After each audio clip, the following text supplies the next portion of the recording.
The query that undoubtedly arises occasionally in your thoughts, whether you adhere to Neville Goddard's teachings, the law of attraction, or any other manifestation-related teachings, is quite common. When I initially encountered the concept of conscious manifestation, I faced significant mental challenges. Given that I found myself in a similar situation as you, I can understand your perspective. How can I believe that my desire has been fulfilled if there is no tangible evidence in my physical reality? This is the question that arises. Furthermore, how can I convince myself that I already possess what I desire, despite the absence of visible proof, despite the assurances of others? However, it seems impossible for me to do so in its absence. Must I lose my sanity in the process? Should I attempt to simulate it until I achieve it, or is that unnecessary? I'm certain you've encountered these thoughts. But don't worry, I'm here to address your concerns. You genuinely don't need to be perceived as irrational. No, that is not the answer. It is not imperative to view this principle as an act of insanity or fabrication. Neville has frequently delved into the experience of having a wish fulfilled.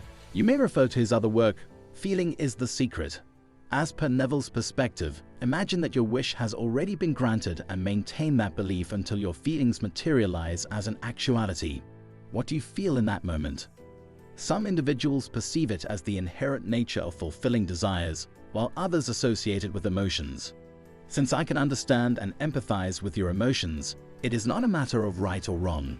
However, my own emotional experiences differ from yours.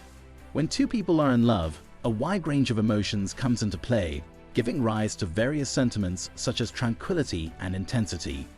Their emotions towards each other are delightful. It is impossible for any two people, including you and me, to feel exactly the same way.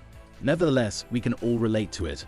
The crucial point is that your personal experience of having your wishes come true is unique to you, always accompanied by an inner sensation that makes it special. And nobody can truly comprehend that. You have had a beautiful, distinctive encounter. Your inner self determines your emotional state. Society has taught us that material possessions can evoke emotions, so we often believe that shopping will bring us happiness. Acquiring a new car, for example, can make us feel thrilled. I won't deny that it does bring joy, since who doesn't enjoy wearing new clothes? It instills a sense of confidence in us. However, I believe we can agree that such happiness is fleeting. Before purchasing that fancy gadget, we convince ourselves that once we possess it, we will find contentment. I had a similar experience. After using an Android device for a long time, I contemplated getting an iPhone, and I was genuinely pleased when I ordered and received it. But now it sits in a drawer alongside my other Android phones, and the initial excitement has quickly faded. This realization has taught me something remarkable about people. When viewed objectively, these items are merely tools designed to fulfill specific functions, much like a car was created to cover long distances and connect us with people who are far away. Mobile devices were invented to serve a purpose. However, we still attribute emotions to them. This dilemma arises when we attempt to attribute emotions to inanimate objects. Upon closer examination, we convince ourselves that once these objects are in our possession, we will experience joy and love. For instance, we may say, "I'll feel secure once I have the money." We often fall prey to such misleading notions, propagated to persuade us to buy cosmetic products, leading us to believe that possessing something will evoke certain emotions within us. However, the truth is that our emotional state does not rely on material possessions. It always depends on our inner selves. Even before that person entered your life, you were capable of feeling appreciated in their absence. Love does not exist because of you. It is a delightful emotion that you alone feel and experience. It is your inner being that experiences such emotions. There is no need to pretend or deceive. Those who seek to manifest their past relationships already carry them within. Let me ask you a simple question. Amidst your affection for them, which emotion holds greater strength? Is it the desire for something, implying its absence? Or is it the emotion of love? This profound sentiment permeates your entire being and reflects in everything you encounter outside of yourself. The external world is a reflection of your inner realm or experience. You may have learned from religious teachings that God is all-knowing and ever-watchful. In essence, you must be true to God. God resides within you, the inner being who is fully aware of your emotions and how they manifest in the external world.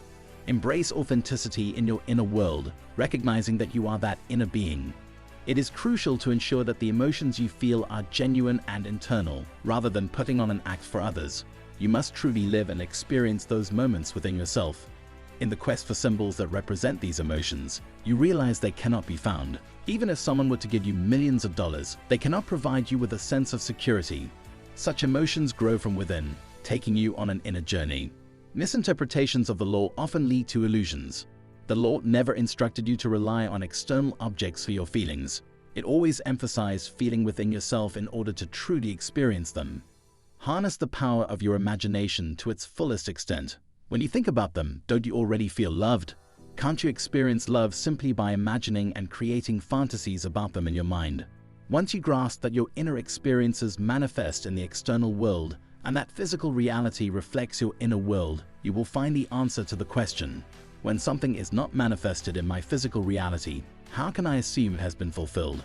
Seeing it with your physical eyes is not necessary. Close your eyes and take that car for a mental spin. Hold the steering wheel, feel the texture of the leather seat, breathe in the refreshing air from the air conditioner, and let the music play. Did you feel something just now? Yes, even without the physical presence of the car, you experienced the fulfillment of your desire. Allow this feeling to persist. Now, how do you carry on from this mind visit? Explore it as you would explore your own home, returning to it multiple times throughout the day.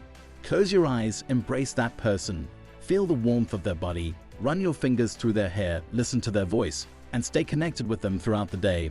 Although you cannot perceive it with your physical senses, your imagination will enable you to feel as though you have already attained that desire. To find fulfillment, focus on satisfying your inner self without relying on external symbols. Utilize your imagination to experience sensations that are not physically present. Let me share a valuable technique I use to attract positive things into my life. Initially, I stumbled upon this practice unintentionally as I was unaware of the underlying principle. It brought me a sense of significance and value even before I understood the law. However, excessive use of this approach led me into a difficult situation that mirrored my reality. I desired to make changes in my life without comprehending why certain things were happening. It was at that point when the law revealed itself to me, bringing clarity and transforming my life into something marvelous. Many of you may already be familiar with this technique or practice, and if your life is not going well, you might be misusing it, just as I did in the past. The tip I'd like to share is to listen to music before going to bed, as it can be a wonderful way to shift your mood. By listening to music that uplifts you, you can alter the way you perceive a problem, particularly before bedtime. Different songs can evoke various emotions within you. Some of you may question, what's new about this? Well, you may already be aware it's a reminder rather than something novel. Some of you may already listen to music regularly. However, the key point I want to emphasize is to listen to music before going to bed. Sleep is a rejuvenating activity that profoundly impacts your daily life. It calms the mind and rejuvenates the body, aiding in cellular repair. Impressing your subconscious mind is advantageous for manifestation purposes. Neville Goddard dedicated an entire chapter in his book to the topic of sleep, highlighting its pivotal role in life. The secret to harnessing the power of sleep lies in emotion, the natural gateway to the subconscious. We spend approximately 1/3 of our time on Earth in this state. During sleep and prayer, which resembles a sleep-like state, individuals enter the subconscious to shape their perceptions and receive instructions. These moments serve as a constructive fusion between the conscious and subconscious. Goddard emphasizes that your subconscious impressions and sleep patterns influence the circumstances and events that unfold in your life, as well as the lives of your children. They are fashioned in accordance with your deepest emotions, which they may communicate to you. The events in your life are expressed through your profound emotions. Moreover, whatever occupies your mind as you drift into sleep influences your actions and experiences during the remaining 2/3 of your waking hours on Earth. Thanks for watching. See you in the next video. Happy manifesting.